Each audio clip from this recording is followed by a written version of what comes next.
আসসালামু আলাইকুম রহমতুল্লাহি ওবরকাতুহু। সম্মানিত দর্শক, সাবেক প্রধানমন্ত্রী আওয়ামী লীগ সভানেত্রী শেখ হাসিনা তার পতনের জন্য, তাকে ডুবানোর জন্য যে সকল উপসর্গ এবং যে সকল কারণ একেবারে প্রথম টপ 10 হিসেবে আপনি চিহ্নিত করবেন যে এই 10টি কারণে শেখ হাসিনার পতন হয়েছিল।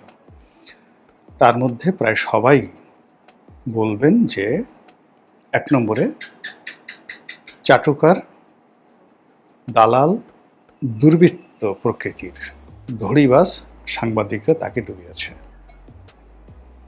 ২ নম্বরে বলবেন যে বুদ্ধিজীবী, ধড়িবাজ, অসৎ, চরিত্রহীন বুদ্ধিজীবীরা, আমলারা, কামলারা টপ লেভেলে গিয়ে পৌঁছে যেটা সিন্ডিকেট তৈরি করেছিল, সেই সিন্ডিকেটের কারণে তার জন্য একটা কাচের ঘর এবং একটা তাসের ঘর, এ হাউস অফ গ্লাস, এবং যেটাকে তাসের ঘর বলা হয় আরেকটাকে, যে কেটের মানে তাসের ঘর মানে এমন একটা ঘর যে ঘরের কোনো স্থায়িত্ব নেই, কাগজের তৈরি একটা ঘর, এটি তৈরি করে রেখেছিল।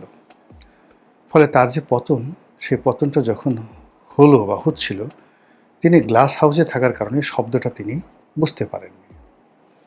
আর তার ঘরটা যখন ভেঙে যায়, তখন এটা তাসের ঘরটা এমন ছিল যে মুহূর্তের মধ্যে সামান্য বাতাসে সমস্ত সেই তাসের ঘরের যে ছাদ ছিল, বেড়া ছিল, উইন্ডো ছিল, অল আর মেড বাই তাস দ্বারা। এর ফলে কি হলো, তার পতন যখন ঘটল, তিনি আসলে ১টা ঘন্টা সময় পাননি এক গ্লাস পানি খাওয়ার জন্য এবং যাকে বলা হয় কাপড় গোছানোর জন্য, তার প্রিয় একটা জিনিস নিয়ে যাওয়ার জন্য। This the reality. তো সেই দিক থেকে আপনি যদি চিন্তা করেন যে শেখ হাসিনার পতনের সেই কারণগুলো আমি চাক্ষুষ দেখেছি। তো যেহেতু তিনি নেই, তার লোকজন নেই, কথাগুলো খুব নির্বিবাদে বলা যাবে। আর বাস্তবতা হলো যে শেখ হাসিনার জামানাতে শেখ হাসিনার পতনের জন্য যে উপসর্গগুলো ছিল, তার সাথে ১০০ গুণ নয়, ১,০০০ গুণ ভয়ঙ্কর, বাজে, চরিত্রহীন, অযোগ্য, অথর্ব, অপদার্থ, কুৎসিত, বিদঘুটে সাংবাদিক নামের যারা কলঙ্ক, তারা এই জমানাতে এসে পুরো সংবাদপত্র জগৎ, মিডিয়া ইন্ডাস্ট্রি, পুরো প্রধানমন্ত্রীর যে ইমেজ, বিএনপির ভবিষ্যৎ, সব কিছু রাক্ষসের মতো, খোপকোষের মতো অথবা ক্যান্সারের মতো শুষে শুষে খাচ্ছে। কথাগুলো বলবো, তার আগে বলে নেই শেখ হাসিনার জমানার কথা। আমি যখন এমপি ছিলাম, ঠিক সেই সময়টাতে এই জিনিসগুলো আমার খুব খুব বাজে লাগতো। কিন্তু ২০১৩-১৪ সন পর্যন্ত আসলে পরিস্থিতিটা অতটা খারাপ হয়নি। পরিস্থিতিটা খারাপ হলো যখন প্রথম বিনা ভোট হলো, মানে যেটা বিনা প্রতিদ্বন্দ্বিতা নির্বাচন হলো ১৪-র পর থেকে। উনি ওই নির্বাচনের পরপর একটা পিঠে এবং পায়েসের উৎসব আয়োজন করলেন গণভবনে, এবং সেখানে গিয়ে এই অপদার্থ সাংবাদিক, বুদ্ধিজীবীরা, চরিত্রহীন ব্যবসায়ীরা তারা একেবারে হুমড়ি খেয়ে পড়ল পিঠে পায়েস খাওয়ার জন্য। এবং ওখান থেকে শেখ হাসিনার যে পতন শুরু হলো, এবং তিনি ধীরে ধীরে যেভাবে পতনের অতলান্তে সরিয়ে পড়লেন, ওনার ছাত্রলীগ, ওনার যুবলীগ, ওনার দলের যারা ডেডিকেটেড আমলা কামলা ছিলেন, ওনার প্রিয় যারা ছিলেন, উনি যাদেরকে ভালোবাসতেন, এভাবে বহু মানুষ এদের কারণে, এদের দুর্গন্ধের কারণে সেখান থেকে সরে আসলো। উনি এই কাচের ঘরে বসে বা তাসের ঘরে বসে তিনি যে কাজগুলো করতেন, সেই কাজগুলো মোটামুটি যাকে বলা হয় ওনাকে ধীরে ধীরে ধীরে ধীরে বাস্তবতা থেকে বহু দূরে নিয়ে গিয়েছিল। ঠিক সেই সময়টাতে আমি একটা লেখা লিখেছিলাম। এটিকে আমি এমপি অবস্থায় নেই, ২০১৪ সনের পর আমার মুখে নেই, মনে নেই, বাংলাদেশ প্রতিদিনে লিখেছিলাম তাসের ঘরে বাঁশের খুঁটি। আমি যে লেখাগুলো লিখি, সেই লেখাগুলো আবার কম্পাইলড হয়ে সেগুলো প্রকাশিত হয় বই আকারে, এবং আমার একটা বইও আছে, তাসের ঘরে বাঁশের খুঁটি, one of the best seller বই। বাংলাদেশের।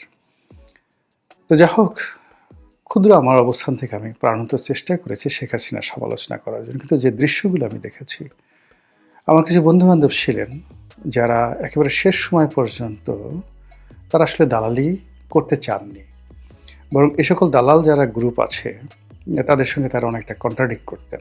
মানে বন্ধুবান্ধব মানে সাংবাদিকদের মধ্যে বন্ধুবান্ধব, আমি নাম বললাম না। কিন্তু পরবর্তীতে দেখা গেল যে তারা টিকতে পারছেন না, অনেকের চাকরি থাকছেন না, মানে অনেকে গণভবনেও ঢুকতে পারছেন না, ফলে অনেকে বাধ্য হয়ে এই সিন্ডিকেটটির সঙ্গে জড়িত হলেন এবং জড়িত হয়ে তারা এখন সবাই বিপদগ্রস্ত। আমরা ফারজানা রূপার নাম বলি বা মোজাম্মেল বাবুর নাম বলি, কিন্তু বাস্তবতা হলো যে এরকম অন্তত 100 থেকে 150 একটা সিন্ডিকেট ছিল। তাদের মধ্যে অন্তত 50 জন ছিলেন লিডিংয়ে, আর 50 জন ছিলেন বাই চান্স বা পরিবেশ পরিস্থিতির কারণে।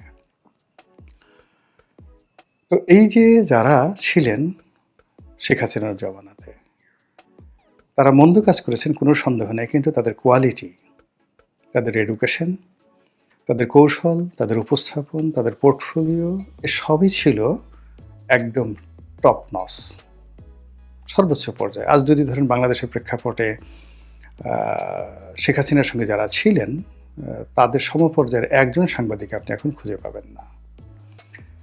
কিন্তু যেই পট পরিবর্তন হলো, শেখ হাসিনার যে রেজিম চেঞ্জ হলো, ডক্টর মোহাম্মদ ইউনূস এলেন, মুহূর্তের মধ্যে একমাত্র সংগ্রাম ছাড়া, একমাত্র সংগ্রাম আর নয়া দিগন্ত ছাড়া প্রায় সবগুলো পত্রিকা বিএনপির নামে এই তথাকথিত সাংবাদিকদের একাধিক বা সিন্ডিকেট তারা দখল করে ফেলল।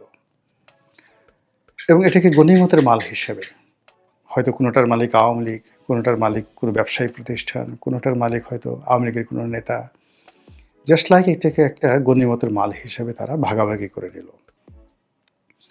এই ভাগাভাগি করে তারা যে লুটতরাসের রাজনীতি শুরু করলো, এটা সংবাদপত্র জগতে অতীতে কেউ কখনো করতে পারেনি। গত 2 বছরে যা হয়েছে, শেখ হাসিনা যদি আরও 200 বছর ক্ষমতায় থাকতেন, সেক্ষেত্রে ফারজানা রূপা বা মোজাম্মেল বাবুরা 200 বছর যদি জীবিত থাকতেন, তারা যে কাজটি করতে পারতেন সেগুলো ফেল মেরেছে এই গত 2 বছরের কুকর্মের কারণে।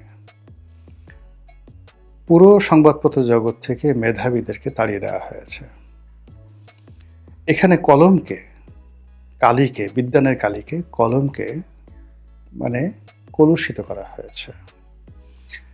তারেক রহমান সাহেব যে একটা ভালো কথা শুনবেন বা কোনো পত্রিকায় যে সত্যিকার অর্থে একটা ভালো কলাম লেখা হবে যেটা উনি পড়তে বাধ্য হবেন, এই রাস্তাটাই বন্ধ করে দেওয়া হয়েছে।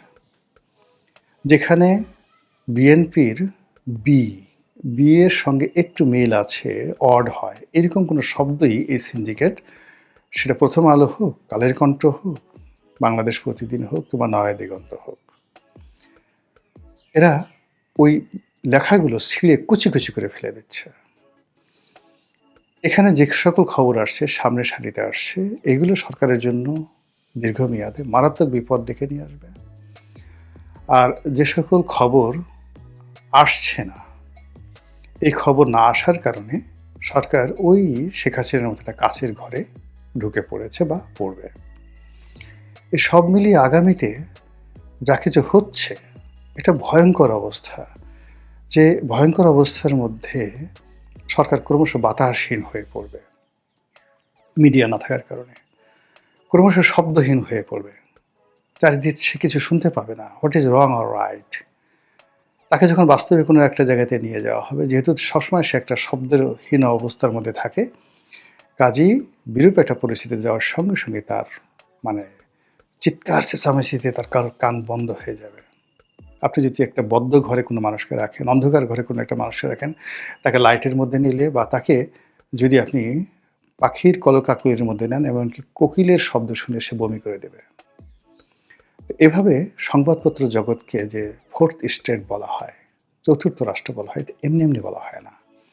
সেই সুযোগটি সাংবাদিক নামের পদ পদবীধারী দলবাজ কিছু লোক, যারা হয়তো সাংবাদিক, হয়তো না, হয়তো দলবাজ, হয়তো রাজনীতিবাজ, কিন্তু এই সময়টাতে হঠাৎ করে সাংবাদিক হয়ে গেছেন, তারাই এসে একেবারে অক্টোপাসের মতো বিএনপিকে যেভাবে ধরেছে, যেভাবে বিএনপিকে চেপে ধরেছে, তাতে করে বিএনপির পরিণতি, আগামী দিনের যে পরিণতি, এটা শেখ হাসিনার চেয়ে ভালো হবে না মন্দ হবে, জাস্ট ওয়েট অ্যান্ড সি। মহান আল্লাহ আমাদের সবাইকে হেদায়েত দান করুন এবং